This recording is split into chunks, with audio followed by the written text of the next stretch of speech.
sebelumnya acara seminar kali ini adalah judulnya mencermati akuntabilitas pengelolaan dana BPJS. Ya, karena dana BPJS ini kita tahu saat ini sudah mencapai dananya 550 triliun. Ya, 500 mungkin hampir 600 triliun. Dan ini dananya cash sebetulnya. Ya, dan ini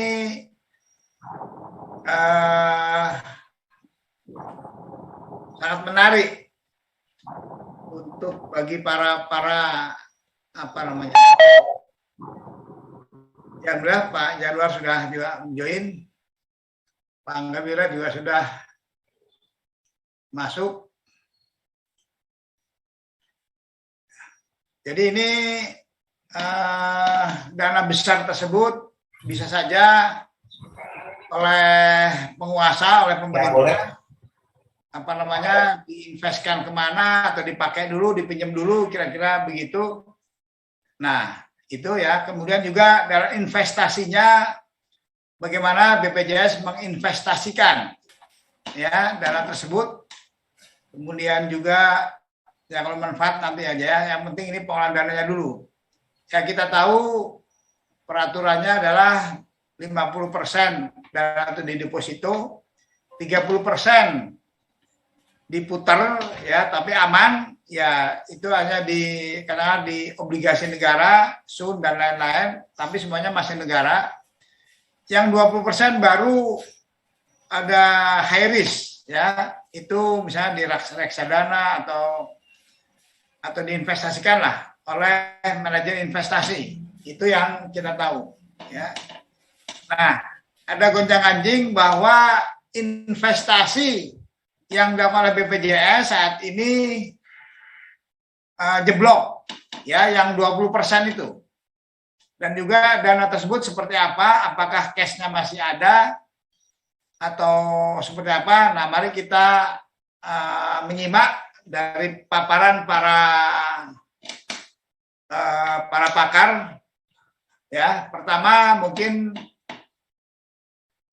kita berikan keynote speaker atau sambutan dari Ketua Umum KSPSI yang baru, Bapak Muhammad Jumhur Hidayat. Silakan Pak Ketua Umum untuk memberikan sambutannya. Udah saya menyambut.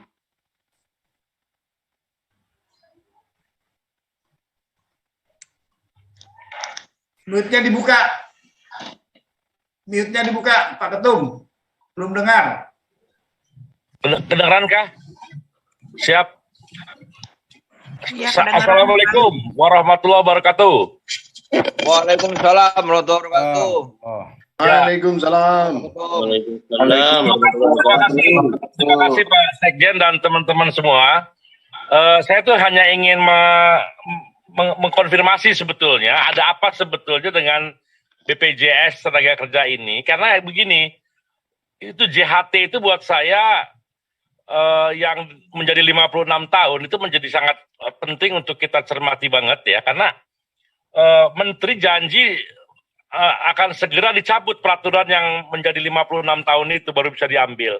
Nah, saya pernah jadi pejabat tinggi pemerintah, mencabut peraturan itu cuma 5 menit gitu loh. Tapi ini udah 2 bulan dari sejak diomongin kira-kira, nggak dicabut-cabut. Padahal udah diomongin di depan pimpinan-pimpinan serikat pekerja. Nah, ini saya curiganya jangan-jangan begitu dia mau teken, jangan dulu teken Bu, ini kalau diteken takutnya duitnya nggak ada, lah kira-kira gitu. Nah kalau nggak, jadi alasannya karena tidak ada uang atau bodoh gitu aja. Hanya ada 2 pilihan itu, karena kalau mencabut itu gampang sekali. Ya, jadi dari itulah kita perlu ada seminar ini. Yang kedua, saya mendengar isu-isu juga bahwa pengelolaan dana yang berisiko tinggi itu tidak prudent ya. Nah, saya tahu persis bagaimana tiba-tiba kita kehilangan 18 triliun di Jasa Marga, Jiwasraya, sekian 10 triliun di Asabri. Dari mulai yang sepi-sepi tiba-tiba hilang gitu. Nah, saya tuh sebagai Ketua Umum Konfederasi yang saya tahu jutaan anggota kita membayar BPJS, jangan sampai duitnya hilang. Makanya saya perlu menginvite orang-orang hebat dan sampai pada kesimpulan kalau perlu nanti kita bikin gugus kerja, kita tanya betul apa seperti itu, jangan sampai kita kecolongan lah begitu. Nah yang terakhir ini yang ketiga, saya baru pulang nih dari Pangkal Pinang ya. Ini soal revenue ya, mungkin pendapatan atau pelindungan buat pekerja kita, karena ternyata contoh di Bangka Belitung misalnya, potensi yang bisa ikut BPJS itu ada 300.000 orang, tapi hanya baru 100.000 kira-kira yang ikut dalam BPJS. Artinya 200.000 tenaga kerja yang harusnya menjadi peserta BPJS, dia tidak. Nah, saya kan coba selidiki, kenapa? Ya, banyak perusahaan-perusahaan katanya milik orang-orang penting di Jakarta, orang hebat gitu, sehingga petugas-petugasnya mungkin nggak berani untuk mempermasalahkan kenapa karyawannya tidak di BPJS tenaga kerjakan gitu. Nah, ternyata memang ada 50 juta paid labor kita yang aktif di BPJS kan hanya baru hampir 20 juta. Jadi artinya ada 30 juta pekerja kita yang sebetulnya berhak mendapatkan pelindungan dari BPJS, tapi oleh perusahaan tidak dilibatkan, tidak diikutsertakan. Ini juga problem. Nah, KSPSI berencana mau mengetok pintu-pintu perusahaan sebelah begitu ya, yang walaupun bukan anggota SPSI, tapi karena kita tahu dia tidak di BPJS kan, itu harus diperkarakan di berbagai wilayah di Republik ini, karena itu bagian dari kewajiban perusahaan untuk melindungi karyawannya. Nanti mungkin kita akan adakan konsolidasi internal untuk mengintip-ngintip teman-teman kita di berbagai perusahaan yang belum di BPJS kan, walaupun mereka bukan anggota SPSI, kira-kira gitu. Mungkin itu kira-kira Pak Sekjen, pengantar dari saya. Selamat berjuang, karena menurut saya ini acara ini sebagian dari perjuangan, dan ini penting buat kita semua agar kita tidak kecolongan dan kaget-kaget di kemudian hari. Terima kasih telah mengikuti acara ini. Assalamualaikum warahmatullahi wabarakatuh. Waalaikumsalam. Selamat di perjalanan betul. Waalaikumsalam.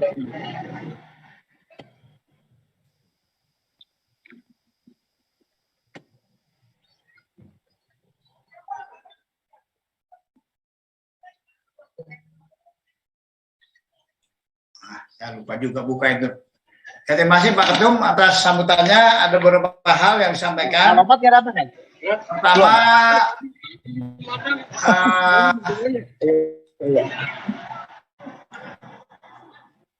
Pertama, mohon kepada teman-teman yang ini di mute ininya ya, supaya tidak mengganggu. Pertama, keputusan yang pembatalan 56 tahun bisa diambil itu kok belum keluar, itu satu. Yang kedua, pengelolaan dananya apakah dicurigai tidak prudent, karena ada contohnya jasa marga, bukan jasa marga, jasa apa tadi itu? Sama Sabri ya. Jiwasraya Jen. Jiwasraya sama Sabri ya. Ada contoh, ada korupsi di situ. Dan ternyata kalau nggak salah bebas itunya. Terus duitnya kemana itu? Yang kedua, ada masalah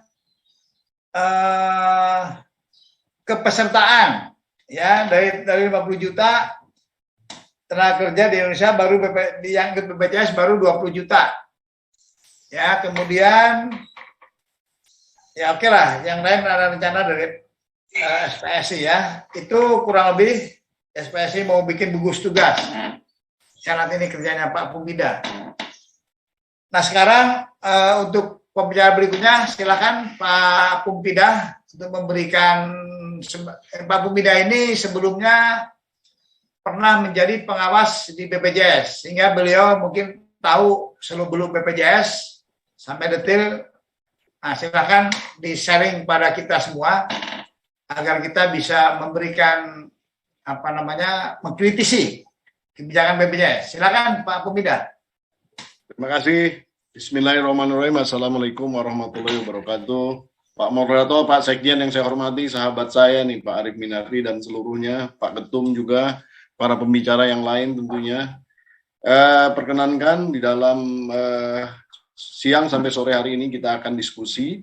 Nah, yang memang akan saya angkat tadi Pak Jumhur ada beberapa poin ya, tapi yang poin pertama saya rasa saya tidak akan menyinggung karena itu ranahnya ada di Kemnaker ya, dan silakan nanti Pak Jumhur dan KSPSI berkoordinasi dengan Menaker langsung. Tapi kalau dalam konteks pengelolaan investasinya, nah ini mungkin yang akan menjadi pokok pembicaraan saya di siang hari ini. Dan perkenankan saya sharing satu presentasi. Nah, jadi saya sharing satu presentasi dalam hal mengenai masalah, kalau judulnya kan di dalam webinar ini judulnya kan mencermati gitu ya. Tapi sebenarnya justru kita harusnya mengukur akuntabilitas investasi BPJS Ketenagakerjaan. Nah, tempo hari Pak Ketum menyarankan kita memakai judul mencegah gitu ya, dana BPJS Ketenagakerjaan agar tidak dirampok gitu kan, mencegah perampokan gitu kan, dana jaminan sosial Ketenagakerjaan. Saya sebenarnya senang tuh itunya, karena ini benar-benar harus dicegah dari perampokan gitu ya. Siapa yang merampok ya mungkin itu tugasnya nanti para penegak hukum ya. Namun tentu dalam hal sebagai stakeholders di sini, kita semua sebagai stakeholders, orang-orang yang mempunyai kepentingan di dalam keberadaan jaminan sosial ini, yang kita berhak lah untuk kemudian membicarakan tentang bagaimana sih mitigasi risikonya. Sebetulnya panitia mengundang ya perwakilan dari BPJS Ketenagakerjaan agar kemudian terjadi balance pendapat gitu. Namun saya tidak melihat ada satu orang pun perwakilan dari BPJS Ketenagakerjaan. Padahal saya secara pribadi mengontak Dirut ya, menyampaikan bahwa ini ada undangan, dan kemudian juga undangan resmi sudah dikirim langsung ke kantor secara fisik ya, dan tanda terimanya sudah clear, itu Pak Jazuli ada di Pak Jazuli. Ya, saya juga sangat menyesalkan ini kenapa BPJS Ketenagakerjaan tidak kemudian memberikan perhatian ya kepada KSPSI, padahal ini adalah bentuk kemitraan yang bisa saling menguntungkan. Tadi Pak Jumhur menyampaikan ya bahwa basis kepesertaan itu juga ternyata banyak yang masih belum tercover gitu jaminan sosialnya. Padahal kalau itu di cover kan sebenarnya ini bakal menjadi iuran dana yang masuk ke BPJS Ketenagakerjaan ya. Jadi seharusnya BPJS Ketenagakerjaan lebih progresif di dalam konteks pembina kemitraan dengan konfederasi seperti KSPSI ini. Nah, mungkin ada beberapa hal yang ingin saya angkat di dalam masalah investasi ini ya. Jadi ada beberapa persoalan mendasar ya yang kemudian tertata di dalam kebijakan-kebijakan dan peraturan-peraturan yang ada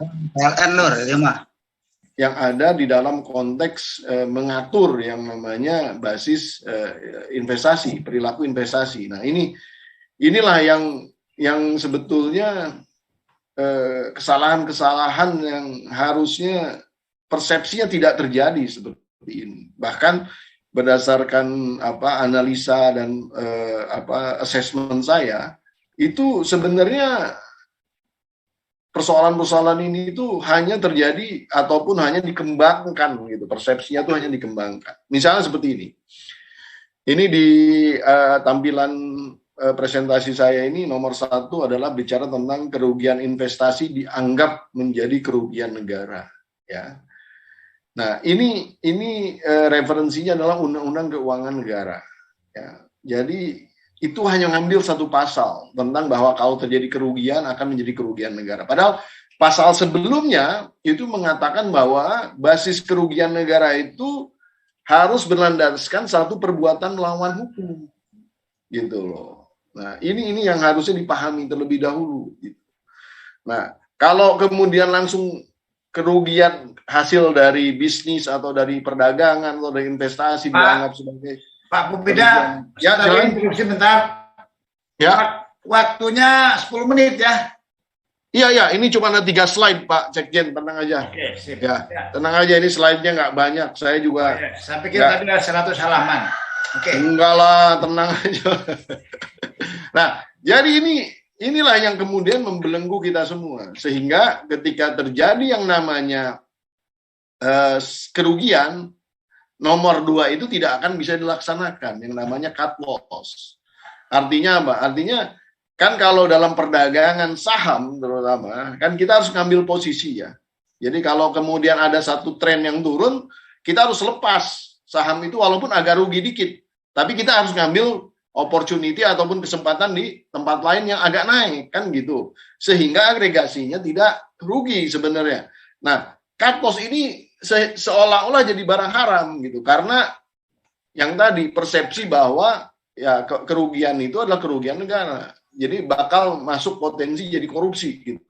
Terus nah ini juga persoalan hanya dibatasi oleh ruang lingkup LQ45. Nah, ini juga sebenarnya peraturan yang ditujukannya sebenarnya tujuannya untuk ya istilahnya memberikan potensi likuiditas di dalam konteks investasi saham, ya kan? Terus kemudian ketika kita merealisasikan hasil atau realized gain itu yang bisa dibagikan menjadi manfaat kepada peserta, ya. Nah, terus kemudian unrealized loss. Jadi kerugian yang belum direalisasikan itu dianggap bisa menjadi kerugian investasi gitu kalau direalisasikan. Jadi ini membuat orang lebih enak memegang istilahnya lebih cenderung memegang portofolio jelek daripada merealisasikan menjadi satu kerugian dikarenakan adanya kontradiksi tadi dengan di poin yang satu tadi. Nah, dan ini menyebabkan poin yang keenam yaitu kerugian diakibatkan opportunity gitu. Karena portofolio buruk di poin 5 itu kemudian menyebabkan opportunity loss di poin 6. Dan kemudian harus direalisasikannya terutama dalam konteks JHT gitu ya, bahwa yang namanya hasil itu bagi hasil itu harus di atas bunga deposito. Nah, ini semua adalah tertuang di dalam konteks kebijakan dan peraturan yang kemudian membelenggu fleksibilitas ataupun kenormalan cara berpikir di dalam konteks investasi di BPJS Ketenagakerjaan. Nah, terus kemudian juga ada beberapa risiko ya yang sehingga menjadi persoalan. Nah, yang pertama itu tentu yang saya istilahkan stock rigidity gitu. Stock rigidity itu tadi dikarenakan kita hanya boleh bermain di LQ45 dan ketika BPJS itu mau masuk gitu kan, karena harganya lagi turun lagi di bawah, BPJS baru mau masuk aja orang udah tahu lagi BPJS pasti kan karena duitnya gede masuk. Nah, yang tadinya lagi turun di bawah harga tiba-tiba udah naik duluan. Jadi kita nggak pernah mendapatkan harga yang ideal gitu. Sama juga ketika kita mau lepas ya kan, karena yang akan dilepas banyak. Nah, targetnya kita misalnya dapat untung bisa juga nggak jadi gitu, nggak jadi dapat untung karena ketika dilepas ya harganya ternyata udah turun gitu karena yang dilepas dalam jumlah yang besar ya. Terus kemudian ya ada beberapa persoalan yang mendasar adalah di dalam konteks investasi itu mengenai masalah yield on investment. Nah, masalah yang mendasar ini investasi itu dilihat dari tahun per tahun gitu ya, tahun per tahun anggaran gitu. Padahal sebenarnya investasi itu tidak boleh dilihat di dalam konteks cuman melihat tahun itu saja kinerja. Harusnya dilihatnya itu secara agregat dari mulai ditempatkan satu portofolio sampai kemudian nanti dilepas atau dijual secara habis. Nah, itu harus dihitung sebenarnya. Nah, ini jadi persoalan tersendiri yang mendikotomi cara melihat bagaimana performa daripada investasi itu. Nah, terus kemudian juga ada persoalan yang mendasarnya tidak berjalannya seperti misal tidak berjalan komite investasi ya. Terus kemudian antara reksadana dan saham begitu ya, dua-duanya berkutat di LQ45. Ini kan kemungkinan terjadi double exposure. Ya istilah risikonya tidak kemudian dipisahkan gitu. Jadi tetap aja main di satu risiko yang sama gitu sebenarnya ya. Terus juga ada persoalan-persoalan lain seperti katakanlah kita namakan pencucian uang iuran gitu ya. Tadi kan udah dijelaskan bahwa bagi hasil itu tidak boleh langsung dari iuran ya kan. Sehingga yang harus di-share itu adalah setelah untung yang direalisasikan baru dijadikan hasil. Nah sehingga mau nggak mau ini terjadi ya istilahnya bukan satu investasi ataupun cara investasi yang istilah bakal menguntungkan dalam konteks saham. Akhirnya ya istilah kami itu pencucian uang iuran gitu ya. Ini juga sangat merugikan. Nah, nanti di dalam diskusi tersendiri tentu akan saya jelaskan secara detail semuanya. Namun ini saya nggak akan bisa karena waktu. Nah, yang terakhir ini Pak Sekjen, tadi kan saya bilang cuma ada 3 slides. Jadi, nah ini ya iseng-iseng kita melakukan analisa dari beberapa laporan keuangan tahunan BPJS Kesehatan yang sudah dipublikasi secara umum ya. Dan itu dapat didapat dari website BPJS Ketenagakerjaan atau dari OJK. Nah, ini udah clear ya. Kita misalnya ngelihat program JHT yang disebut Pak Jumhur tadi. Kenapa kemudian dipaksakan untuk nanti disburse di umur 56 tahun gitu kan. Nah, JHT ini performanya dari mulai 2015. Nah, kalau Bapak-bapak dan Ibu-ibu lihat itu di tahun 2020, 2021 belum keluar, baru harusnya bulan ini keluar ya, laporan keuangan ini tahun 2020. Nah, JHT itu dilihat aja. Itu udah lambang-lambangnya kan dalam tanda kurung warna merah, yaitu artinya minus. Jadi antara aset netnya dengan liabilitasnya atau kewajibannya itu ya lebih banyak kewajibannya gitu. Nah, ini kalau dibiarkan ini sangat berbahaya, berpotensi nanti terjadi gagal bayar dan lain-lain ya. Nah, kita tuh sebenarnya ingin bertanya sebenarnya, apa sih mitigasi yang kemudian dilakukan? Nah, mohon maaf ini saya bukannya mau menceritakan apa yang saya lakukan ataupun ingin sombong apa yang saya lakukan di dalam. Nah, dulu saya udah banyak membuat rekomendasi bagaimana cara memitigasi ini. Dan banyak hal yang memang pada saat itu tidak diindahkan. Gitu. Sekarang mereka istilahnya hasilnya memperlihatkan seperti ini, gitu ya. Jadi saya sudah banyak ingatkan gitu berbagai macam cara-cara untuk memitigasi risiko-risiko yang tadi saya jabarkan, tapi nggak ada yang dijalankan satupun. Dan cenderung BPJS Ketenagakerjaan merasa nyaman dengan kebijakan itu. Nah, kebijakan itu kenapa jadi merasa nyaman? Nah, lama-lama saya berpikir gitu. Nah, kalau seperti ini sebenarnya ada yang diuntungkan gitu. Karena kenyamanan di dalam konteks kebijakan-kebijakan yang seperti yang merugikan basis investasi, tapi di lain pihak ada yang diuntungkan. Yang diuntungkan tentu yang mengelola ya, yang mengelolanya gitu. Karena apa? Yang mengelola kan enak gitu.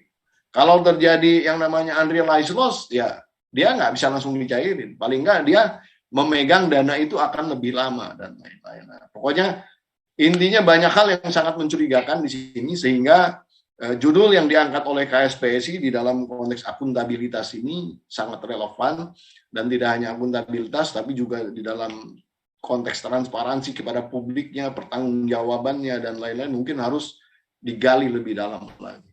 Itu saja dari saya. Akhirul kalam, saya ucapkan wabillahi taufiq wal hidayah. Wassalamualaikum warahmatullahi wabarakatuh. Terima kasih. Waalaikumsalam. Sebelum saya lanjutkan, mohon ketika ada nanti salam, ada yang jawab satu sudah cukup lah. Karena menurut hadis juga begitu. Tidak semuanya menjawab. Dari kumpulan itu ya, satu yang menjawab sudah cukup. Terima kasih kepada Pak Buda. Ada beberapa hal yang sangat mengerikan ternyata di luar dugaan kita. Ya, dari presentasi itu,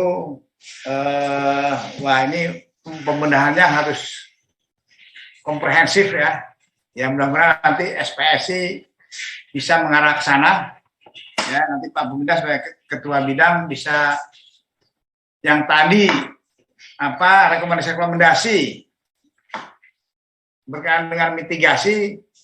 Sekarang kita bisa kalau memang itu secara menurut pengamat, pakar dan lain-lain itu benar, ya harus kita paksakan lah, kira-kira begitu. Ya, dipaksakan dalam tanda kutip bahwa memang harus melakukan hal-hal tersebut, kalau tidak akan merugikan, kira-kira begitu ya. Jadi karena banyak, saya singkat saja. Kita sekarang kepada kalau pengamat nanti belakangan, biar kita mendengarkan dulu satu yang sudah pernah di situ, Pak Bumida. Yang kedua dari pengusaha yang harus membayar, ya. Ya, silakan Pak Dr. Angga Wira sebagai Wakil Ketum HIPMI. Silakan Pak Angga. Oke, Assalamualaikum warahmatullahi wabarakatuh. Yang saya hormati Abang Sekjen, Moderator, dan tentunya Bapak Ketum, Bapak Presiden KSPSI, Bang saya Bang Jumur Hidayat, dan para narasumber. Terima kasih atas undangannya kepada Badan Pengurus Pusat HIPMI. Ini saya rasa bagian dari salah satu langkah maju ke depan bahwa antara buruh, pekerja, dan pengusaha ini adalah menjadi salah satu bagian yang tak terpisahkan. Bahkan, jadi apa yang kita lihat statement-statement dari abang saya, Bang Jumhur, beberapa waktu yang lalu bahwa antara pengusaha dan pekerja ini adalah bagian salah satu mitra strategis ya. Jadi eranya udah beda nih Bang Sekjen, bukan lagi pengusaha dan buruh ini diwacanakan diadu-adu. Kalau sekarang ini kita harus bermitra, berkolaborasi. Salah satunya saya melihat pengelolaan BPJS ini pada ujungnya kan memang harus memberikan suatu kesejahteraan ya untuk para buruh. Ini yang harus menjadi fokus utamanya. Dan kita lihat dalam diskusi kali ini sangat disayangkan ya bahwa dari teman-teman dari BPJS tidak ada yang hadir. Nah ini kita juga agak kesulitan ini mendapatkan salah satu informasi yang valid terkait situasi terkini. Padahal sebenarnya acara-acara seperti ini adalah acara yang sangat baik dan ini sifatnya kan memang bottom up ya untuk mencari formulasi. Artinya kalau dalam sisi regulasi tadi Bang Pompi, beliau juga sebelumnya kan memang sebagai anggota Dewas ya di periode yang lalu sudah memberikan pengetahuan lah ya secara aturan perundang-undangan dan sebagainya. Namun yang menurut pandangan kami sangat penting adalah bagaimana realisasinya dan memang ada hal-hal yang sifatnya memang konkret gitu loh, yang untuk bisa dikolaborasikan dengan dengan organisasi-organisasi serikat-serikat buruh. Itu Bang Sekjen ya, mungkin pandangan dari saya. Jadi ada sekian yang dalam aturan tersebut yang bisa diinvestasikan misalnya kepada UMKM, pelaku usaha misalnya, atau asosiasi buruh gitu kan. Nah itu saya lihat sih kedepannya memang organisasi buruh bisa membentuk suatu lembaga-lembaga usaha atau koperasi yang itu juga nanti bisa mengelola dana BPJS. Harapan saya sih sebenarnya langkahnya ke sana. Jadi memang bisa ada afirmasi action ya, di samping memang dalam konteks penempatan dana yang sifatnya besar kan memang sudah diatur ya ke pasar modal, ke SAN dan lain sebagainya. Itu tentunya perlu proses pengawasan secara efektif, walaupun memang sudah ada Dewas, tapi saya rasa kita dalam hal ini dari dunia usaha dan juga serikat-serikat buruh perlu suatu tim kerja juga gitu loh. Nah ini saya rasa tadi pembentukan satgas, task force atau kelompok kerja ya dalam hal ini HIPMI bersedia untuk bersama-sama KSPSI memberikan suatu masukan, memberikan suatu mekanisme untuk mengawasi hal tersebut sehingga hal-hal yang selama ini kita lihat di banyak pemberitaan juga terkait ada penyalahgunaan dalam konteks penempatan ini bisa terhindari ke depannya.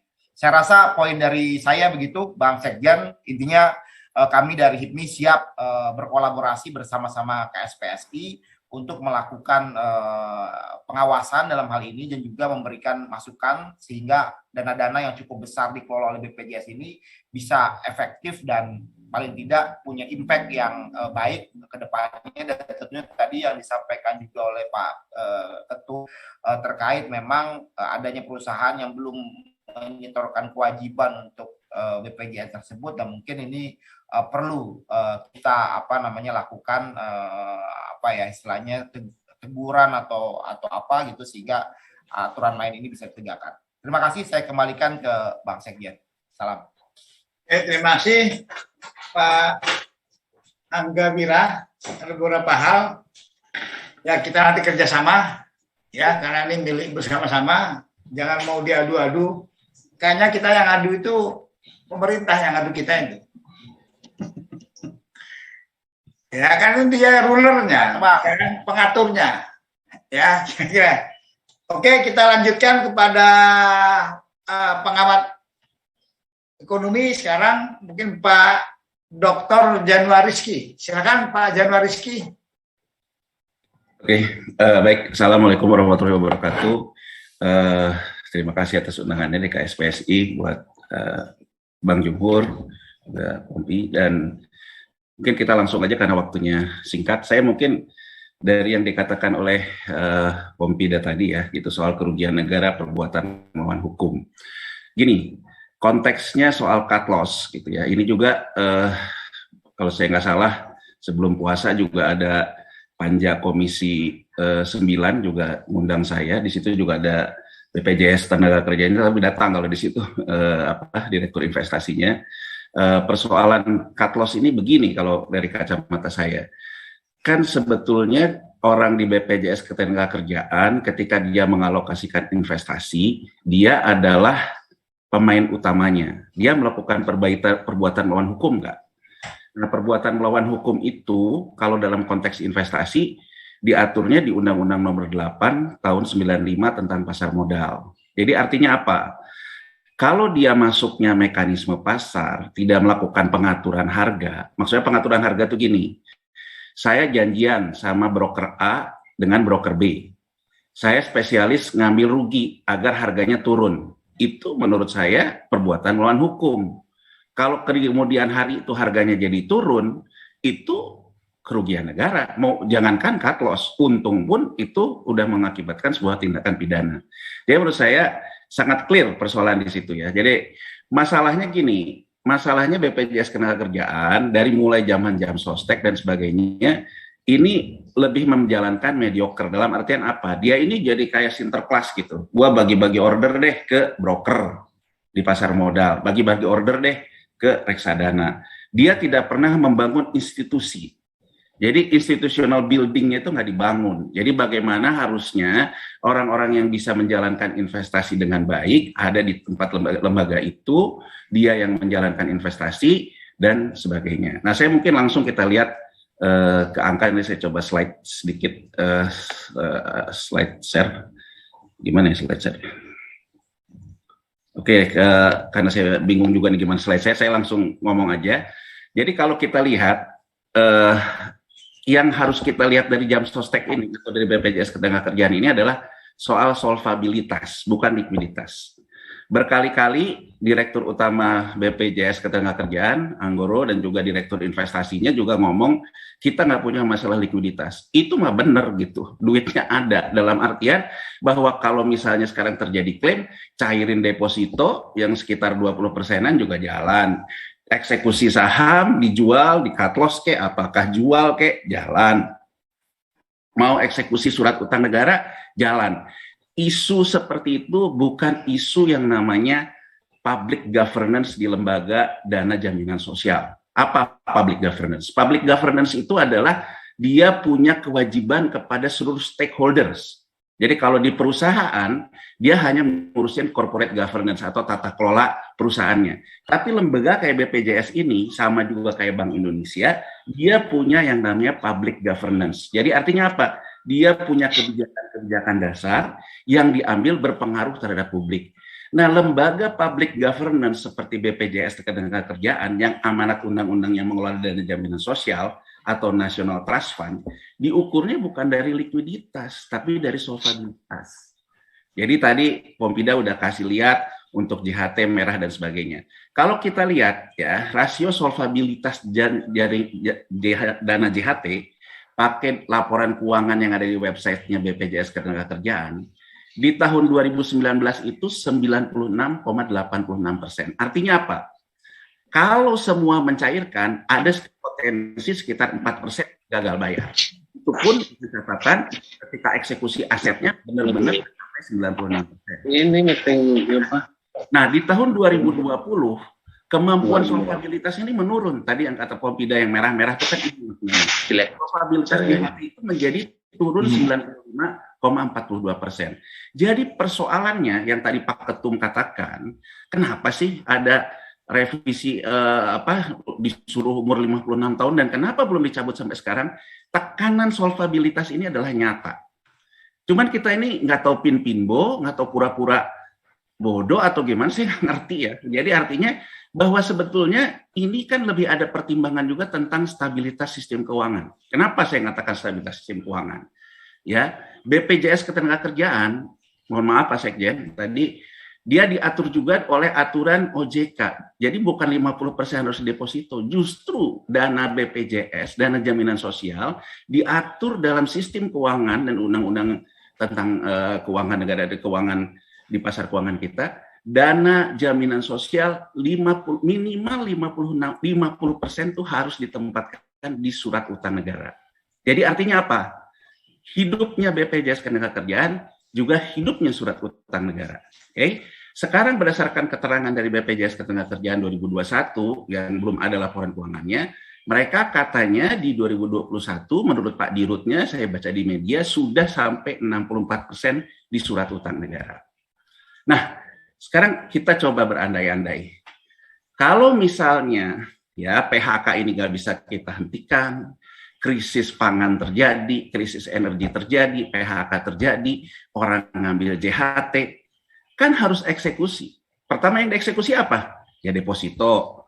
Kan ujung-ujungnya bisa kena juga ke surat utang negara. Di saat surat utang negara sendiri mendapat tekanan. Nih, ya mungkin saya sedikit agak memberikan perspektif, tekanannya apa?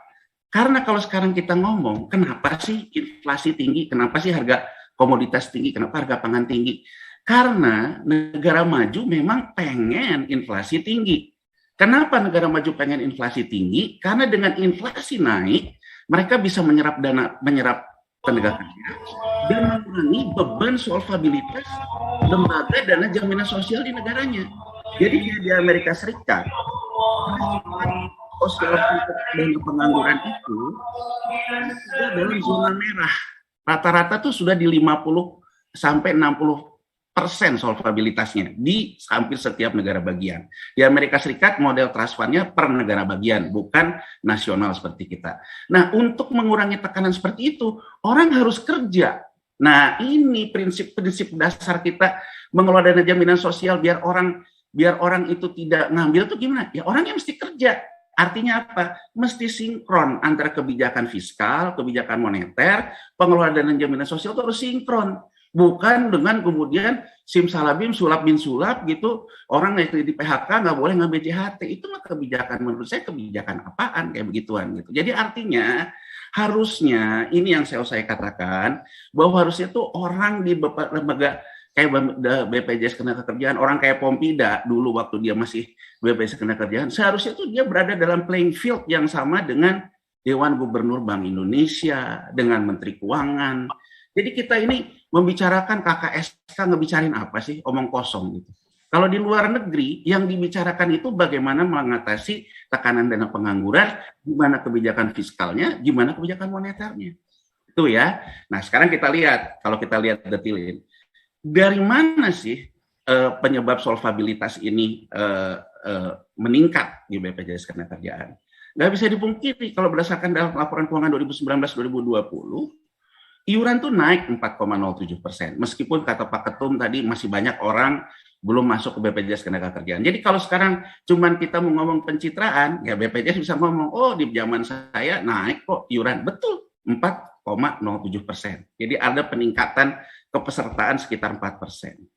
Ya, tapi yang jadi masalah, klaim JHT itu naik 22,23%.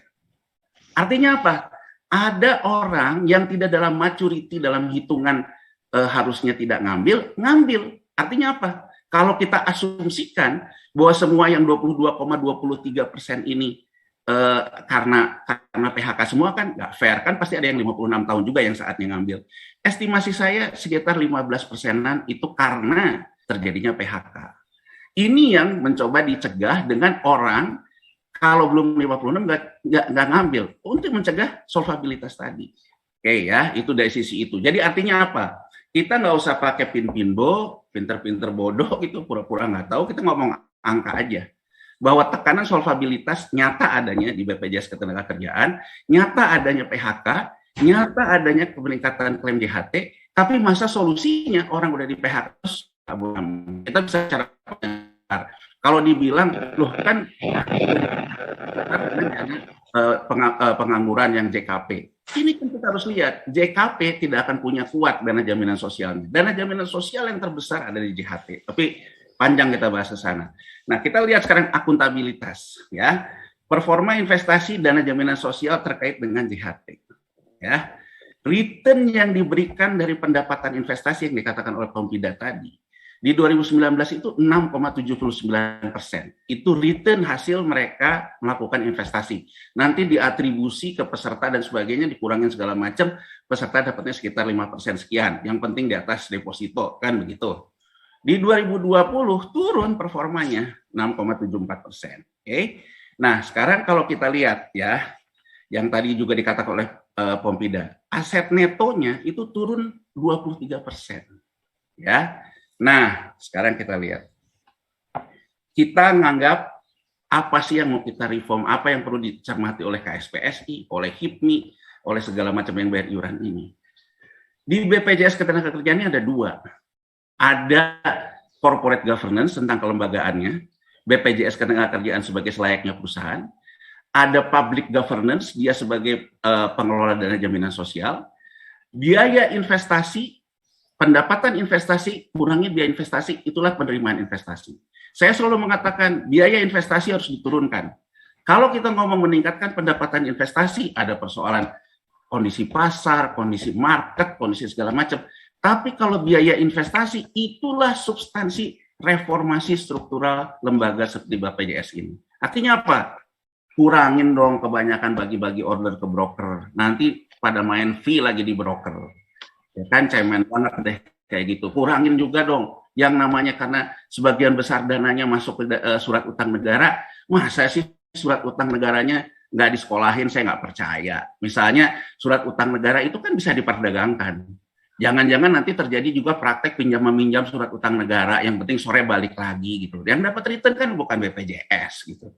Ini saya tidak menuduh ya, tapi praktek-praktek seperti itu tuh banyak terjadi. Itulah yang mengakibatkan selalu terjadi krisis keuangan gitu ya, karena adanya itikat buruk dari orang yang diberikan amanah gitu ya. Nah, sekarang itu dari sisi investasi ada beberapa banyak reform yang harus kita lakukan, terutama terkait dengan memotong rantai yang terlalu panjang mediocre dalam pengelolaan investasi. Nah, sekarang lembaganya sendiri ya. Lembaganya itu di tahun 2020 itu surplus kelembagaannya itu negatif 235%. Jadi kelihatan banget ada perusahaan cash flow. Jadi ketika kemarin di DPR, saya sampaikan demikian juga. Disanggah sama direktur investasinya, dia bilang kita nggak ada masalah cash flow. Ya semua juga tahu, duit lu punya duit, tapi cash flow lu turun nggak usah disanggah dong. Bahwa tekanan cash flow itu terjadi. Terjadi peningkatan turun negatif cash flow sampai 235%. Ya. Pendapatan penyelenggaraan JHT negatif 5,43%. Nah, Bapak Ibu sekalian, jadi kalau kita lihat dari situ potretnya, akuntabilitas mau kita lihat dari mana? Menurut saya, reformasi struktural tentang pengelolaan investasi, kita nggak bisa ngomong terlalu banyak tentang bagaimana caranya dapat saham di harga optimal, dapat sun di harga optimal, deposito dan sebagainya, tapi kita bisa bicara terkait dengan biaya investasi harus diberikan KPI atau Key Performance Indicator oleh para pemilik dana ini loh. Bapak Ibu sekalian dari serikat pekerja ini, Bapak Ibu sekalian dari pengusaha, harus kasih KPI dong ke manajemen BPJS Ketenagakerjaan. Yang namanya biaya investasi, lu harus bisa turunin.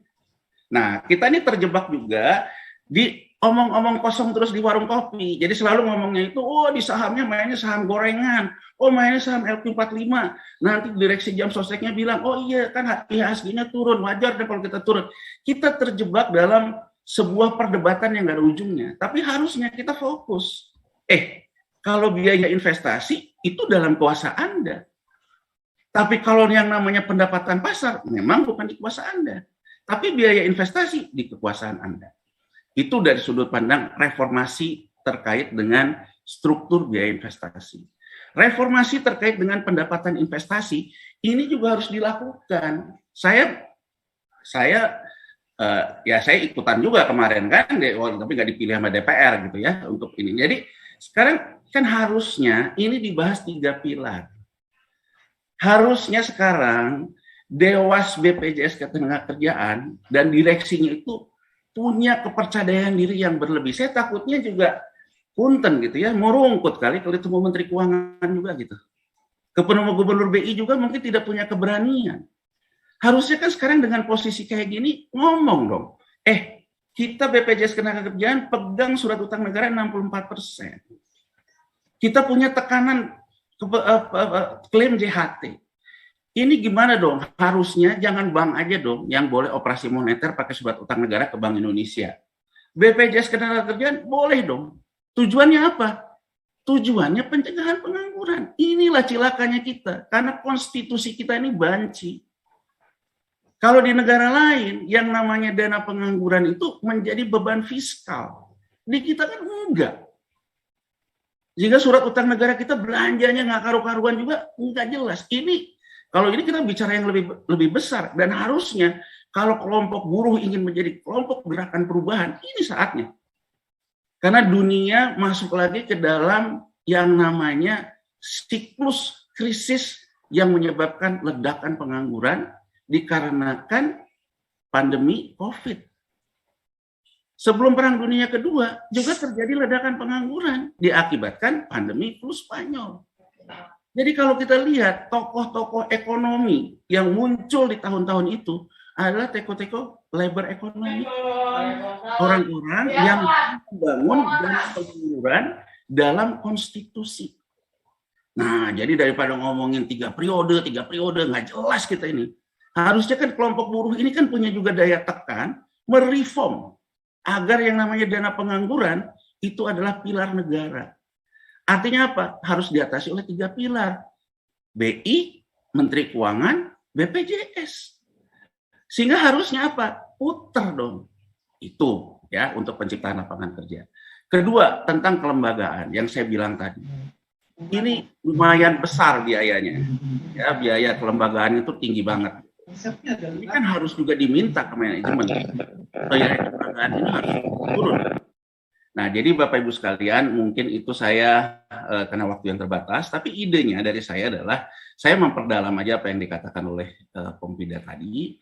Dari angka-angka, kenapa saya juga mencoba menjawab apa yang dikatakan oleh Pak Ketum tadi. Intinya kenapa sih sampai sekarang juga belum keluar, padahal sudah dijanjikan akan dicabut.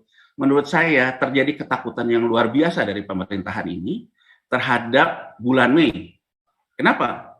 Karena bulan Mei, Bank Sentral Amerika Serikat, Federal Reserve, sudah mengumumkan dia akan melakukan rebalancing neracanya. Rebalancing itu apa? Amerika Serikat dari tahun 2008 sampai kemarin, itu politiknya inflasi rendah.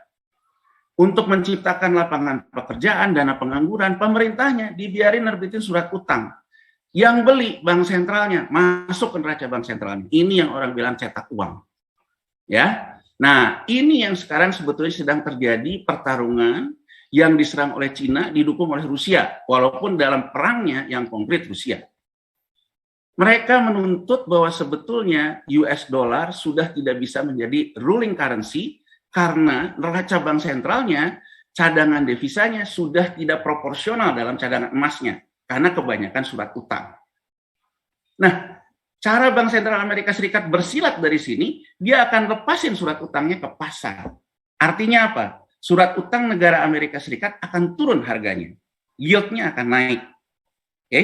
Nah, kalau itu yang terjadi, orang yang kemarin beli surat utang negara di kita, di Sun di pasar kita, juga akan melepaskan Sun kita. Sun kita pun yield-nya akan naik, yang namanya harganya pun akan turun.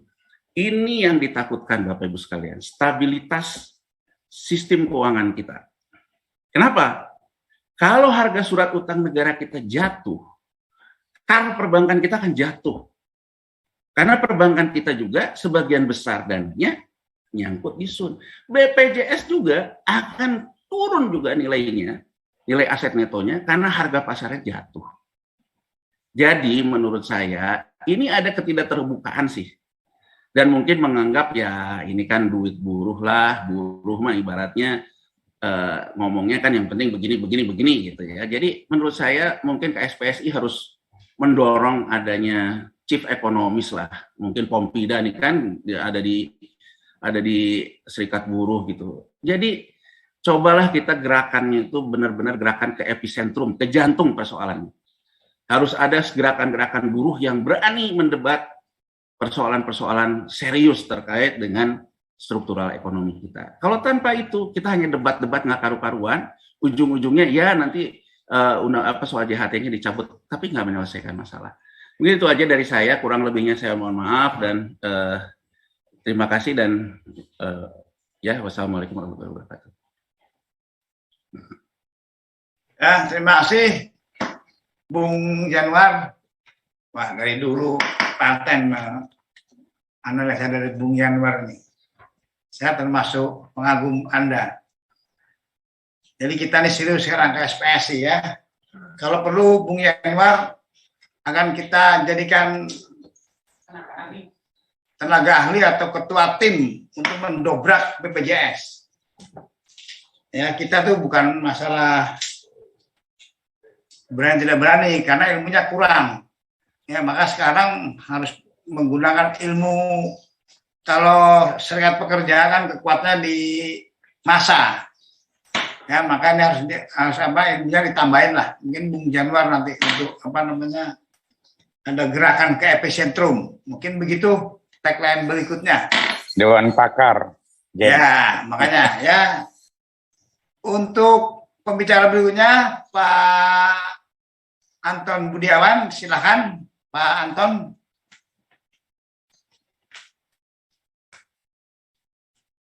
Halo Pak Anton. Iya. Ya Pak Anton. Ya. Ini internet saya jelek terus. Dari tadi saya keluar terus dari Zoom. Saya tidak tahu apakah bisa kalau mau dicoba ya silakan. Ya, coba Pak. Tapi keluar.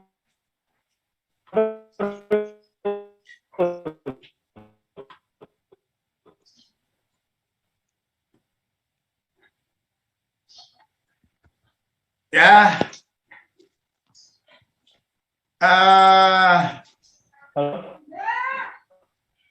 memang Pak Anton agak bermasalah, ya. Tapi gambar bagus sih, lup-lup. Pak Antoni, Pak Sekjen. Internetnya bermasalah, jadi dari tadi saya keluar terus, terlempar terus dari Zoom. Ini sudah agak bagus. Ya, silakan Pak Anton. Ya, mungkin Pak Anton agak bermasalah, tapi alhamdulillah kita sudah mendapatkan poin-poin yang sangat krusial dari beberapa pembicara. Ya, nanti KSPSI di bawah Pak Ketum Jumhur akan coba kita menindaklanjuti masukan-masukan yang masukan-masukan tadi yang sangat berharga karena ini dana ini besar sekali dan kita tahu bahwa buruh apabila PHK atau pensiun ternyata dari BPJS juga kecil ya mungkin tadi permasalahan investasi dan lain-lain ya kan sama aja dengan menyimpan di bank ya kalau biasa kalau asuransi itu kan biasanya kita mendapatkan lebih besar gitu. Ya, tapi ini faktanya terbalik. Asal lebih sedikit lah, asal lebih dari bunga bank. Ya, saya pikir ini memang harus kita evaluasi besar-besaran. Sesuai dengan saran-saran dari para pembicara tadi. Mungkin berikutnya kita akan coba ajukan beberapa pertanyaan. Silakan nanti bisa bertanya kepada Pak Januar atau kepada para pembicara. Silakan kita sepakati ya, kita akhiri mungkin jam 3 ya, jam 15 lebih 5 menit lah.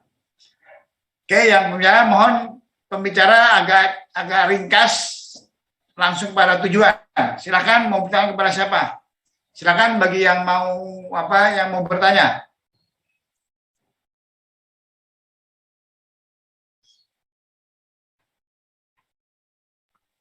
Saya tanya. Ya silakan Pak Bursa Sarnubi, silakan Pak. Ya, saya ini sebetulnya saya ini agak tahu lah soal sejarah jam sostek ini. Dari Aztec dulu saya banyak kawan pendiri Aztec tahun 1977 ya. Dengaran ya? Ya dengar Pak, tapi gambarnya nggak ada Pak. Sebentar ya. Ini ya Pak Bursa udah terkenal di Indonesia nih. Alhamdulillah bisa bergabung di sini. Mantap Pak. Suka diskusi soal jam sostek ini. Ya. Jadi saya itu mau bertanya nih kalau ada orang stakeholder jam sostek ini. Sebetulnya apa sih visi pertama didirikan Aztec caranya sampai berubah menjadi BPJS itu satu dulu. Nanti saya ikut debat lagi. Siapa aja boleh jelaskan. Kedua, berapa sekarang dana liquid yang tersedia di jam sostek? Karena ada rumor ya uang ini udah kepake semua untuk infrastruktur. Ini harus transparan.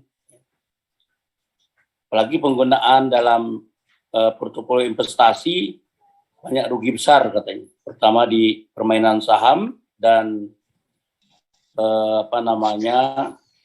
surat-surat berharga lain ya, yang membuat tadi dibilang Januar tadi tingkat solvabilitas jam sostek itu BPJS ini turun ya, likuiditasnya sampai menurun hampir 250% tadi. Nah, jadi sebetulnya saya ingin mengatakan ini, tapi tolong jawab nanti.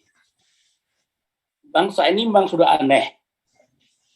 Aztec ini kan sumber dananya dari buruh, ya, yang memberikan kerja gitu loh. Tapi yang nikmati orang-orang tertentu elit menggunakan investasi dari BPJS, membayar sumber-sumber batubara, ya, investasi-investasi di luar kepentingan BPJS. Tapi buruh nggak pernah menikmati apa-apa dari uang yang dikumpulkan BPJS kayak bank, masuk terus duitnya. Saya nggak tahu berapa kepesertaan BPJS sekarang, tapi saya perkirakan likuiditasnya udah 400-500 triliun BPJS ya dari zaman dulu. Saya tidak ikut terakhir. Nah, yang ketiga, apa sih sebetulnya peranan partai ini gerakan buruh selama ini? Ya, saya pikir nggak ada manfaatnya. Apa manfaat gerakan buruh untuk membela mereka di kepentingan BPJS, terutama mengatasi jaminan sosial mereka? Pernah nggak anak-anak buruh yang kesulitan bangku dapat beasiswa? Ada nggak rencana BPJS untuk membangun perumahan buruh? Ada nggak rencana BPJS untuk membangun rumah sakit buruh? Nggak ada kan? Itu mesti dilakukan karena ini duit mereka. Cuman pemerintah mengelola uang ini yang dinamakan badan dulu tuh asuransi tenaga kerja sosial. Jadi ini jelas duit buruh. Pernah ada buruh mewakili Jam Sostek sebagai komisaris ya namanya Dewan Pengawas, tidak berperan apa-apa dari zamannya motor Pak Paha dulu. Justru dia mewakili Jam Sostek, dia terlibat makan uang Jam Sostek. Ingat kan dulu? Ya. Ingat bos, Pak Moderator? 25 miliar. Iya. Saya baca di Kompas. Jadi koran Kompas. Kita memerlukan pimpinan buruh, gerakan buruh ini mengambil peran hak buruh di Jam Sostek itu. Apakah Jam Sostek bisa membangun rumah sakit buruh?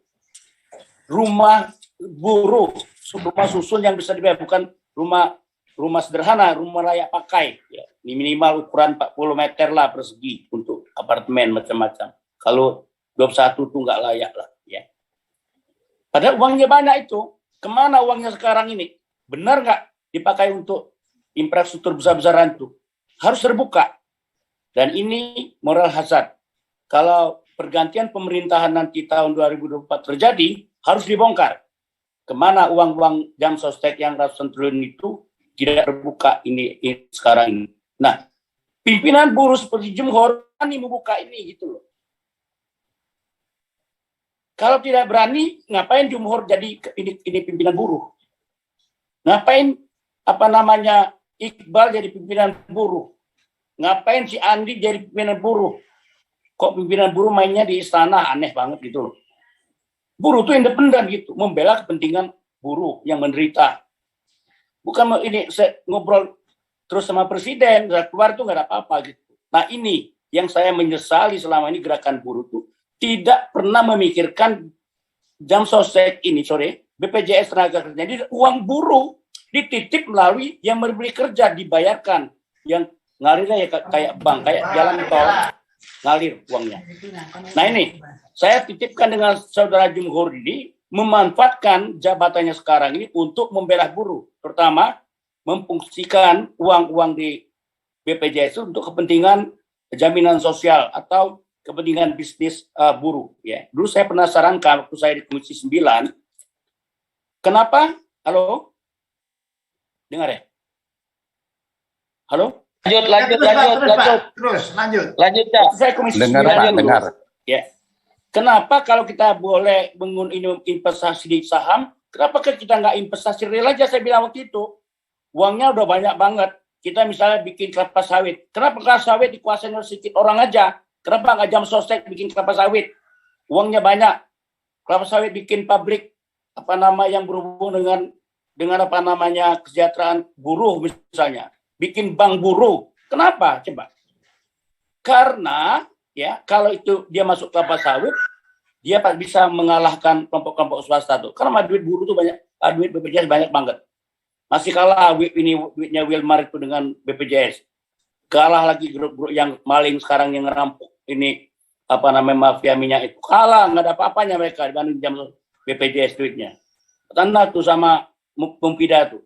Berapa sih duit Wilmar? Pasti banyakkan duit BPJS. Sangat ini ya.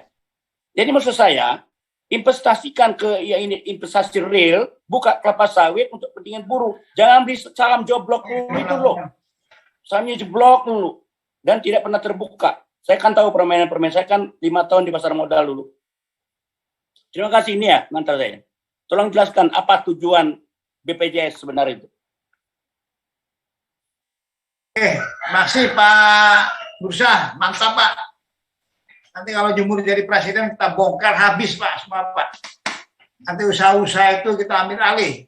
Ya, yang menguntungkan semuanya untuk buruh. Ya dong. Kira begitu ya. Setuju Pak? Mantap. Pak Sekjen. Pak Sekjen. Ya, oke. Pak Sekjen. Direktur BPJS-nya tidak ada karena ya di sini macan semua, makanya ngeri dia. Bukan macan, takut dia ngomong. Terbongkar nanti kalau ngomong. Percaya saya. Ya, oke. Jangan-jangan 100 triliun udah hilang uangnya sana. Oke, Mbak. Silakan Bu Ledia. Oke, baik. Assalamualaikum warahmatullahi wabarakatuh. Waalaikumsalam warahmatullahi Siap wabarakatuh. aja ya. Ya, terima kasih. Sedikit Pak Sekjen, saya terpancing nih oleh pernyataannya Bang Bursa mengenai uang buruh yang begitu banyak namun tidak sampai dinikmati oleh buruh. Nah, terkait dengan hal itu kehadiran saya di KSPSI, khususnya di bidang pengembangan fasilitas kesehatan, saya ingin sekali dapat support, juga dapat pintu dari rekan-rekan dan teman-teman agar bisa mewujudkan klinik Pratama yang dikelola oleh buruh sendiri, dinikmati oleh buruh dengan fasilitas yang baik. Itu yang pertama. Kemudian yang kedua, saya pernah bertemu dengan Dewan Pengawas BPJS mempertanyakan tentang Undang-Undang Nomor 17 tahun 2021 dari JHT yang diperuntukkan untuk uang muka rumahan bagi buruh. Nah, Ternyata uang muka itu tidak bisa dicairkan apabila buruh itu tidak lolos melalui BI checking. Nah, sementara kondisi buruh-buruh yang tidak punya rumah itu, mereka tuh gajinya tuh UMP, pas-pasan.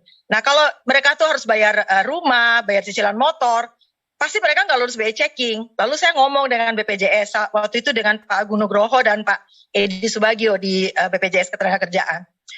Saya bilang, kenapa tidak BPJS saja yang beli? Kan BPJS duitnya ada. BPJS yang melandasi itu, lalu nanti diberikan kepada buruh. Toh buruh itu dia mencicil dan membayar iuran. Nah, ini menurut mereka mekanismenya tidak bisa, tetap harus melalui BI checking. Jadi saya melihat ada permainan lagi nih dengan perbankan. Buruh sampai mati nggak akan pernah bisa punya rumah kalau mekanisme ini diterapkan. Saya pikir itu saja dulu Pak. Iya. Terima kasih Pak. Terima kasih. Satu lagi. Pak, tadi yang saya pikir waktunya sudah mepet. Ya, nanti kalau ada silakan Pak, mungkin memberikan tanggapan Pak Januar Rizky atau Pak Pupida atau Pak Angga, silakan. Siap, Pak Sekjen, saya dulu mungkin ya. Ya, silakan. Sebetulnya ada Pak Edi Hari Susanto tuh Kak, mau nanya sesuatu, nanti boleh tuh dikasih kesempatan tuh Pak Sekjen. Ya, atau gini aja, Pak Edi aja dulu tuh. Ya udah, sesuai saran Pak Edi sekalian. Silakan Pak Edi. Mute-nya Pak, mute, jangan lupa. Ya, mute. Ya, sudah dengar Pak? Sudah. Ya, terima kasih Pak. Perkenalkan, saya Pak Edi Hari Susanto. Saya pengamat tampilan website Pak ya. Jadi saya senang sekali mengamati website-website itu yang kewajibannya ditetapkan oleh peraturan OJK. Nah, salah satu yang menjadi pihak yang wajib memenuhi peraturan OJK itu adalah BPJS Ketenagakerjaan. Saya searching Pak di websitenya itu, di situ ada kewajiban menyampaikan laporan tahunan, laporan kegiatan tahunan, dan segala macam ya. Nah, dari laporan-laporan yang diwajibkan untuk diupload oleh BPJS secara terbuka, sebetulnya ketentuannya sih menyampaikan secara terbuka kepada publik ya. Ada peraturan OJK-nya. Di situ sangat kurang dalam hal memenuhi. Misalkan begini Pak, kalau selesai tahun buku, misalkan tahun 2021, BPJS itu setelah laporan keuangannya diaudit, ya itu harus diupload ke websitenya. Jadi yang diwajibkan untuk diupload itu ada beberapa jenis laporan ya, terutama laporan dana jaminan sosial ketenagakerjaan. Laporan dana jaminan sosial ketenagakerjaan itu kan ada 4 program Pak. Ada program jaminan kecelakaan kerja, jaminan kematian, jaminan hari tua, dan jaminan pensiun. Dan satu lagi laporan BPJS selaku pengelola program. Jadi dalam 1 tahun itu diterbitkanlah laporan keuangan yang harus sudah diaudit oleh akuntan publik independen sebanyak 5 jenis laporan keuangan. Nah, yang menampilkan secara lengkap 5 jenis laporan keuangan tersebut adalah tahun buku 2018 yang melaporkan dilaporkan secara lengkap. Nah, tahun 2019 dan tahun 2020, kalau 2021 memang belum wajib di-upload karena memang belum selesai kewajibannya itu sampai Mei nanti. Itu yang ditampilkan di 2019-2020 dan tahun sebelum 2018 itu hanya laporan penyelenggaraan program, yaitu laporannya BPJS Ketenagakerjaan selaku pengelola program. Sedangkan laporan keuangan program jaminan kecelakaan kerja, laporan pengelolaan program jaminan kematian, jaminan hari tua dan jaminan pensiun tidak di-upload, Pak, di dalam laporan tahunan, sehingga kalau ada orang yang ingin mengetahui bagaimana dana iuran dari para peserta itu dikelola, itu sangat mungkin sekali diperoleh dari laporan keuangan yang sudah diaudit tadi, Pak. Itu cara membacanya adalah yang dibaca catatan atas laporan keuangannya.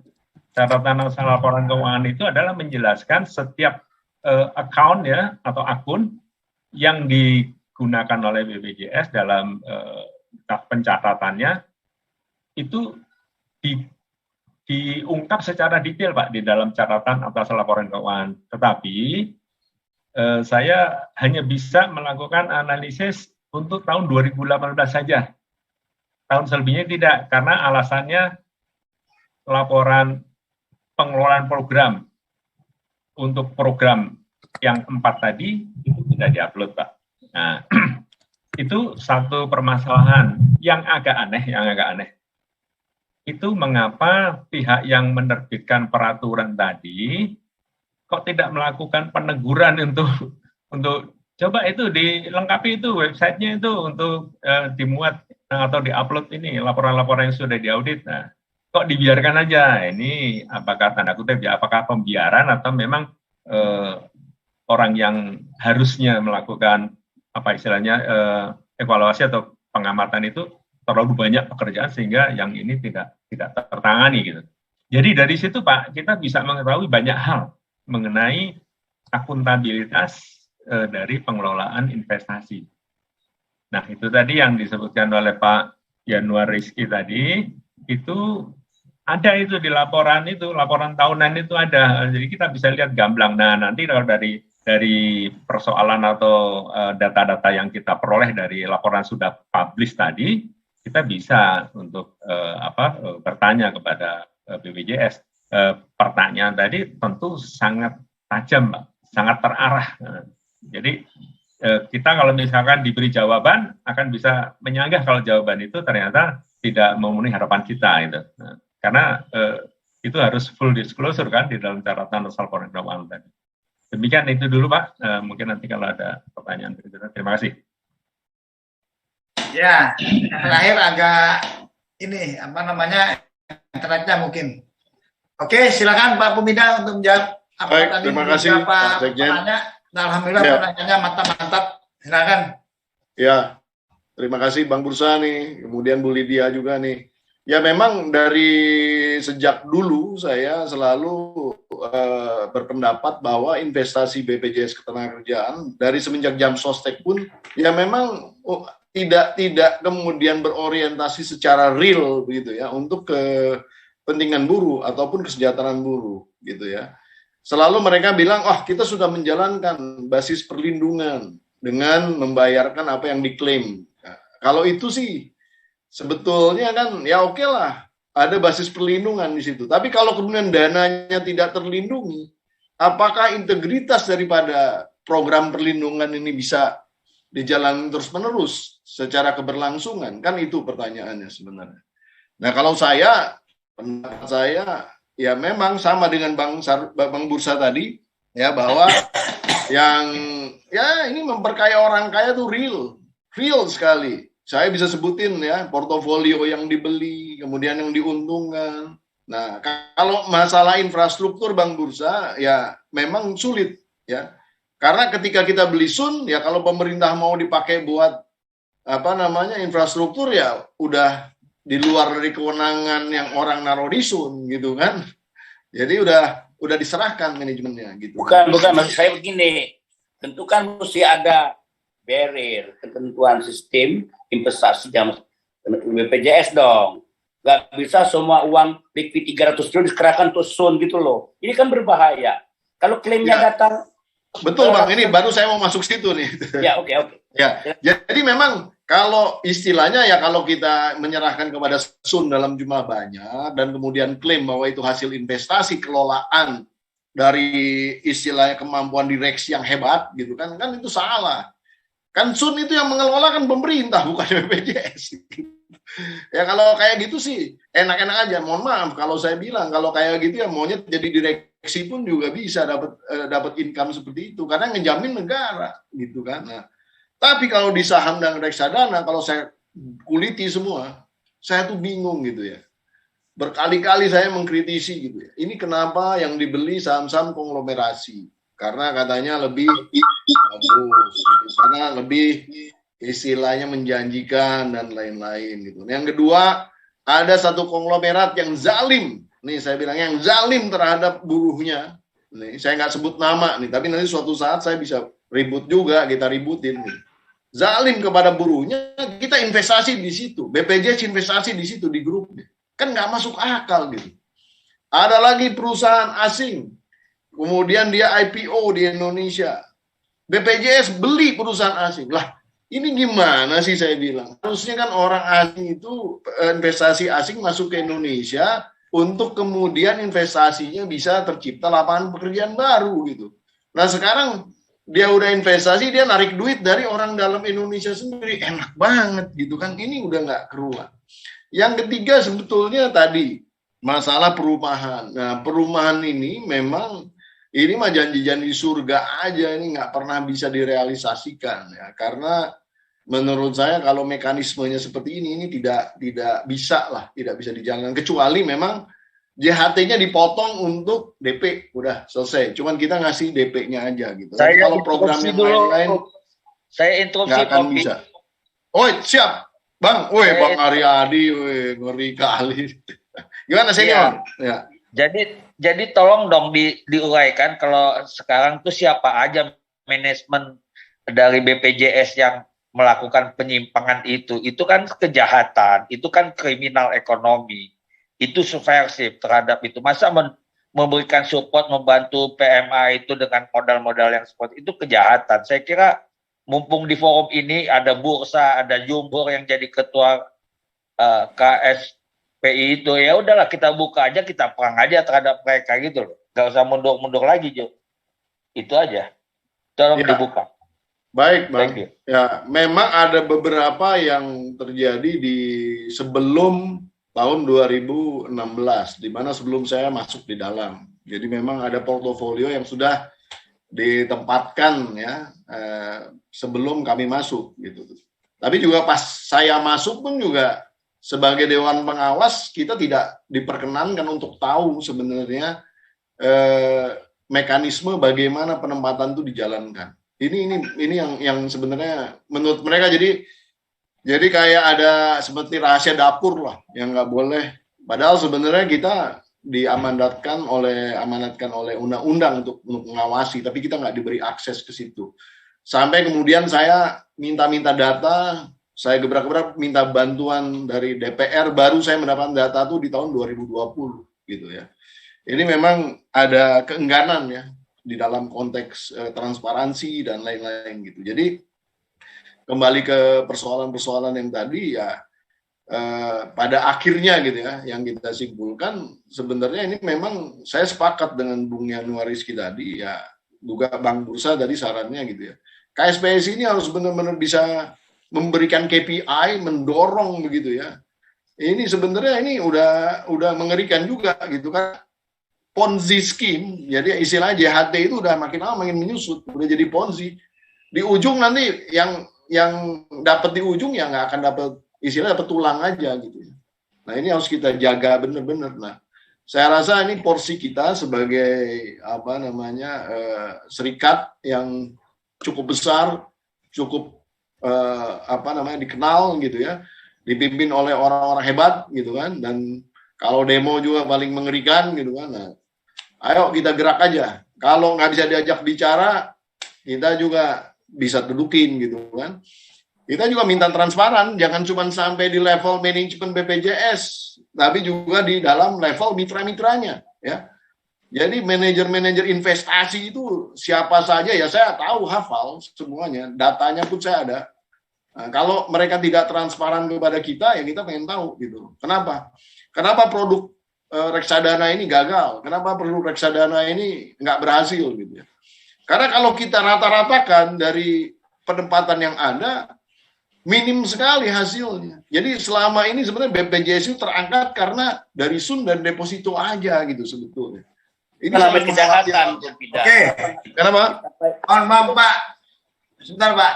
Pak Pemirsa, Pak Bursa, saya pikir ini kita nggak berhenti di sini.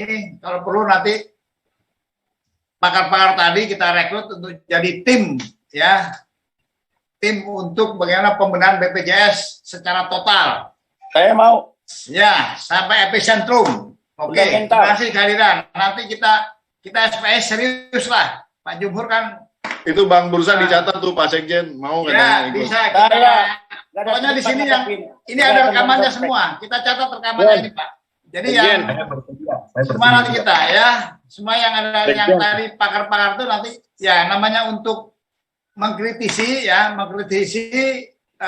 kita akan harus pakai ilmu lah, pakai knowledge.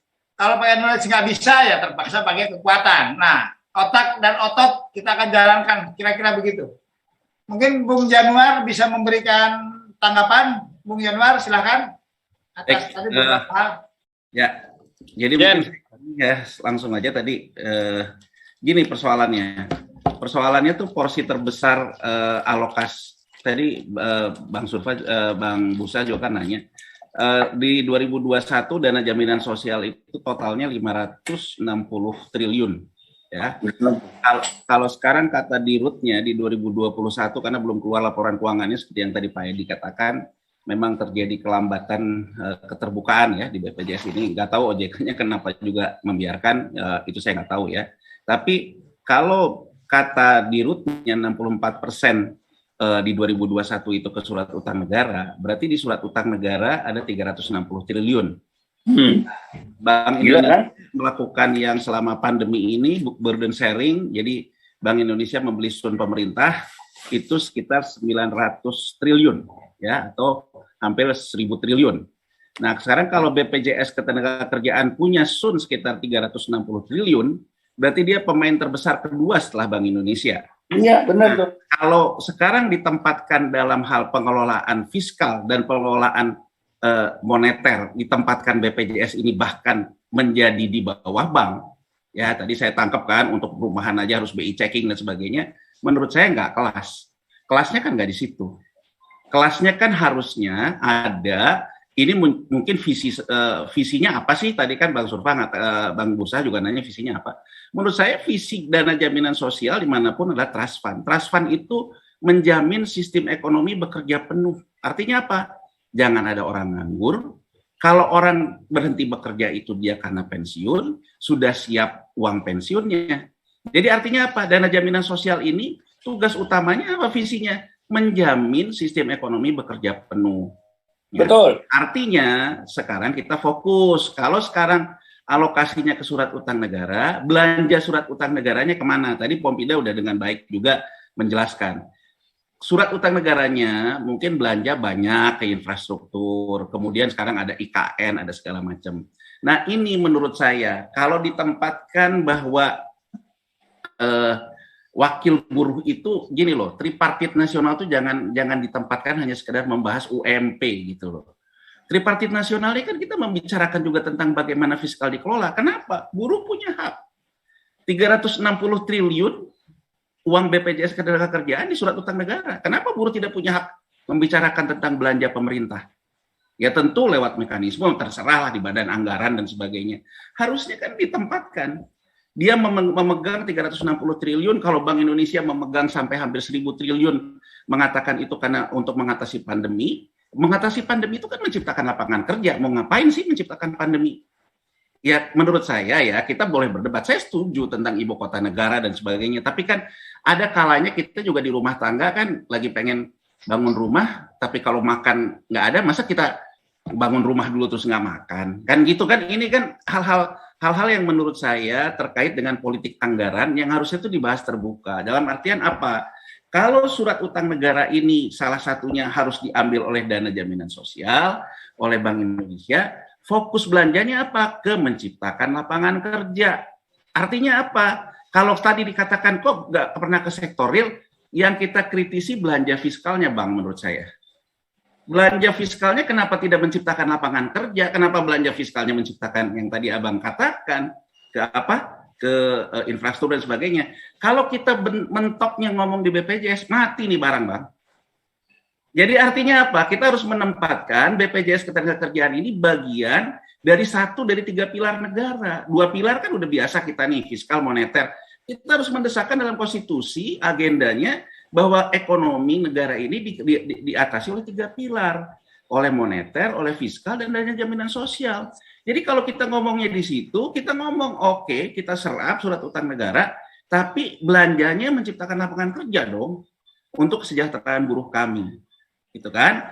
Tadi dikatakan juga, kenapa tidak menciptakan lapangan kerja, tadi Abang bilang misalnya tentang sawit rakyat dan sebagainya. Nah, salah satu yang tidak pernah kita terobos itu adalah apa? Menciptakan yang namanya efek beragun aset. Jadi efek beragun aset itu apa? Misalnya land reform. Ya, jadi menurut saya, kelompok buruh itu harus sinergi dengan kelompok tani. Yang kita dorong harus land reform. Land reformnya apa? Tanah untuk rakyat dengan zonasinya yang jelas. Zonasinya ini harus ditanami oleh kebun-kebun produktif dan kemudian menjadi land reform, tidak hanya sekedar bagi-bagi sertifikat lahan. Bagaimana pembiayaannya? Pakai efek beragun aset, misalnya asetnya itu adalah lahannya PTPN, katakan aja. PTPN punya lahan, kemudian dia ingin kembangkan menjadi land reform untuk rakyat bisa bekerja, dikeluarkan oleh dia menjadi efek beragun aset, SUN, tapi yang diterbitkan oleh korporasi, oleh BUMN. Itu juga menciptakan lapangan kerja. Dari sisi aturan undang-undang dana jaminan sosial nggak ada yang dilanggar, karena dana jaminan sosial di negara manapun dia harus membeli yang namanya instrumen finansial. Dia tidak bisa langsung ke sektor real. Tapi kalau yang saya lihat, kenapa di negara lain bisa ke sektor real? Karena underlying-nya.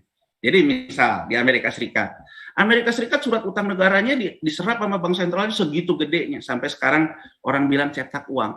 Tapi coba kita lihat dari 2008 sampai dengan 2013, surat utang negara itu diterbitkan untuk mengatasi likuiditas dana pengangguran. Karena klaim penganggurannya naik. Kemudian kedua adalah untuk menyuntik sektor-sektor usaha yang menyerap lapangan kerja besar. Terlepas dari perdebatan kita dulu Obama sampai maksain orang beli Airbus ya. Kalau kita ingat waktu zamannya SBY dulu kan, tahu-tahu Lion Air beli Airbus. Itu kan ada insentif fiskal juga yang nerbitin surat utang pemerintah Amerika Serikat, ada pakai bank ekspornya Amerika Serikat, kita yang ngambil hutangnya. Tapi yang ingin saya lihat bukan dari sudut pandang yang namanya Amerika itu seperti kata Bung Karno gitu, bahwa kita ini membiayai krisis negara maju, tapi yang ingin saya lihat cara Amerika mengelola loh. Bahwa ketika terjadi pengangguran yang besar, kemungkinan Airbus itu karena bisa PHK. Boeing bukan Airbus, Bu. Boeing karena menyerap lapangan kerja, dan Ford juga menyerap lapangan kerja, dia suntik lewat fiskalnya. Tujuannya apa? Agar nggak terjadi pengangguran. Nah, kemudian kan surat utangnya diserap oleh bank sentralnya, dan kemudian diserap oleh dana jaminan sosialnya, kan akhirnya ujungnya apa? Itulah visi dana jaminan sosial. Jadi menurut saya, kita ini gimana ya, nggak tahu siapa yang salah, Bang, saya juga gitu, kayaknya menempatkan BPJS ini kayak lembaga asuransi aja gitu, padahal ini trust fund gitu. Jadi menurut saya, kalau tidak ada perkembangan yang signifikan dari mulai Astek, Jam Sostek, ke BPJS Ketenagakerjaan. Benar, nggak ada signifikan. Duit buruh itu padahal, ya dari Astek ke Jam Sostek itu peningkatan transformasi. Dari Jam Sostek ke BPJS, transformasi yang lebih besar. Tapi nikmatnya orang luar. Nah ya, jadi itu. Jadi menurut saya itu yang harus dibenahi gitu. Jadi gerakan politik anggaran mungkin harus juga menjadi bagian dari gerakan buruh. Jadi kalau orang ngomong, udahlah buruh, gak usah macam-macam. Jangan macam-macam juga. dalam surat utang negara itu 360 triliun dipegang oleh oleh BPJS Ketenagakerjaan. Belum kita hitung yang di BPJS Kesehatan berapa. Ya kan? Jadi artinya kan yang bisa ngalahin cuma Bank Indonesia. Bank aja nggak ada yang pegang sampai 360 triliun. Gitu loh. Jadi harusnya menurut saya disitulah gerakan buruh harus bersatu dan kemudian bermain secara cantik dalam politik konstitusi. Itu aja mungkin tanggapan saya. Terima kasih. Tadi saya begini, Pak Sekjen, saya kira usul aja konkret lah ya, bentuk aja segera tim. Nanti itu ada Pak Januar, ada Bursa, ada Profesor Antoni, ya kan. Nanti Sekjen dengan Ketua Umum itu sebagai tim pengarah gitu loh. Yang lainnya tim-tim ahli semua merumuskan langkah-langkah yang taktis dan strategis untuk menyelamatkan buruh melalui penyelamatan BPJS gitu. Saya kira itu aja. Ya Pak. Ya, memang rencananya saya mau ngomong sama dengan Bapak, jadi kita lanjut aja.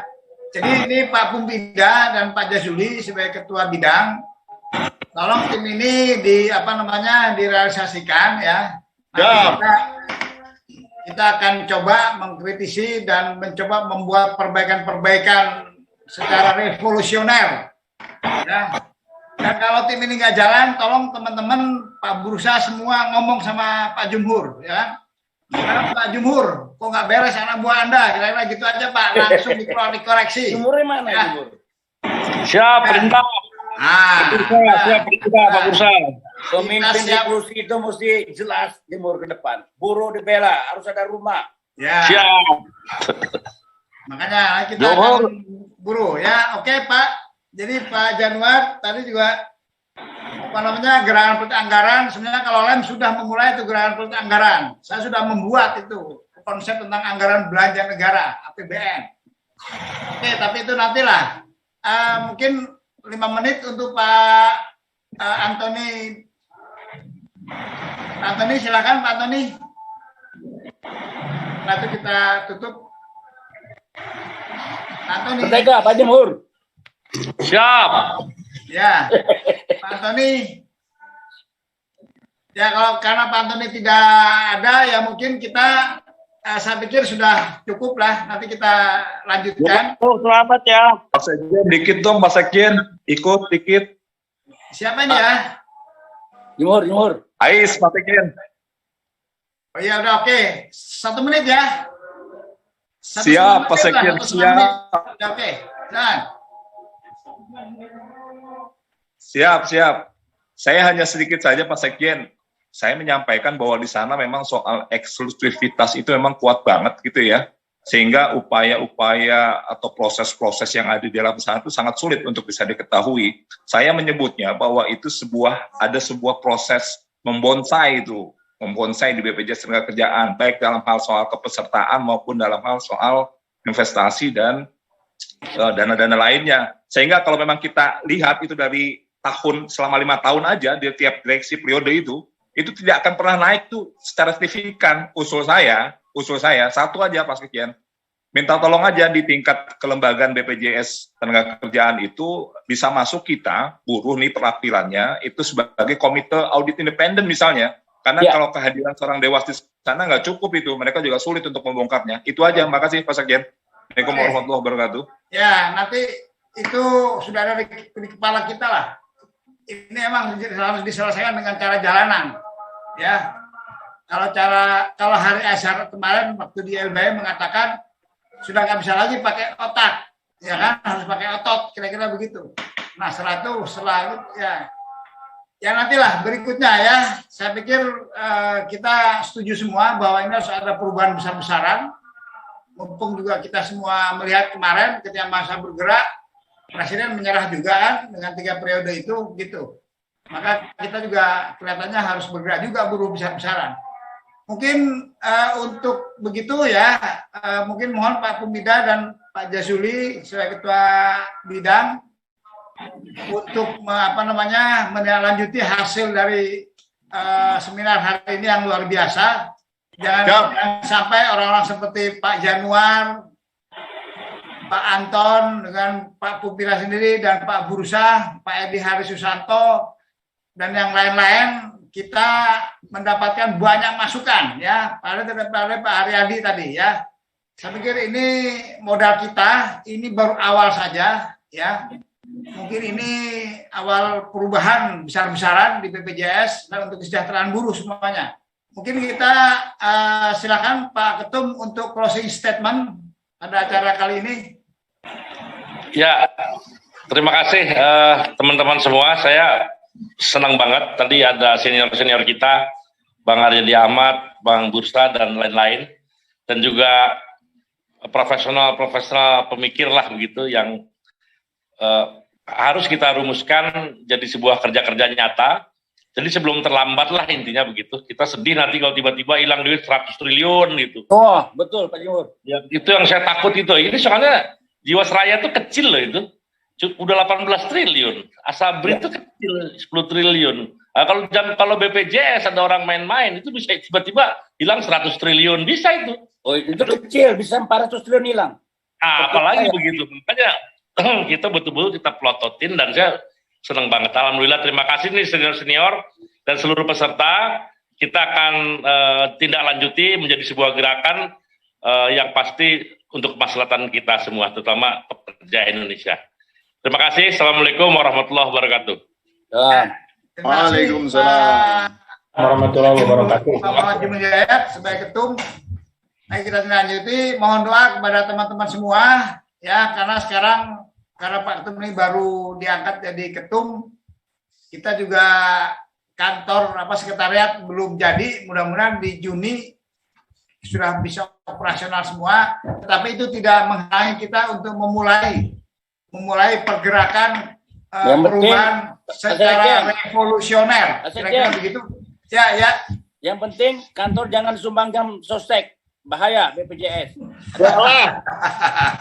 Kak, tenang aja Pak. Jam sostek bukan nggak mau. Jam sostek wajib menyumbang, tapi kita tetap bikin perubahan progresif revolusioner di jam sostek.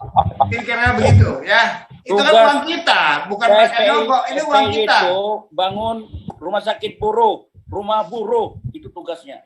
Ya, sudah ada di rencana kita Pak. Sudah ada rencana kita semua ya. Insya Allah, mudah-mudahan doakan saja. Karena di situ juga ada dana 10 triliun yang nggak punya tuannya. Tuannya tuh malas ngambil. Karena prosesnya berbelit-belit, yang kerja setahun, 2 tahun itu totalnya sekarang saya berikan 10 triliun, Pak. Ya, bikin bank buruh. Ya, makanya itu bahasa-bahasa banyak lah. Dulu saya di Komisi 9 sudah saya bicarakan, tapi nggak digubris. Bikin bank buruh, modal bank buruh. Nanti kita selesaikan melalui cara-cara jalanan. Kira-kira begitu. Kepada semua, terima kasih atas masukannya, sangat luar biasa. Mudah-mudahan Allah meridhoi apa yang kita rencanakan. Amin. BPJS ini bisa salah satu yang lembaga yang bisa mensejahterakan buruh dengan program-program yang pro buruh. Kita tutup bersama-sama dengan hamdalah. Alhamdulillah. Assalamualaikum warahmatullahi wabarakatuh. Waalaikumsalam. Bila ada kesalahan dan kekurangan. Ketemu lagi di lain kesempatan.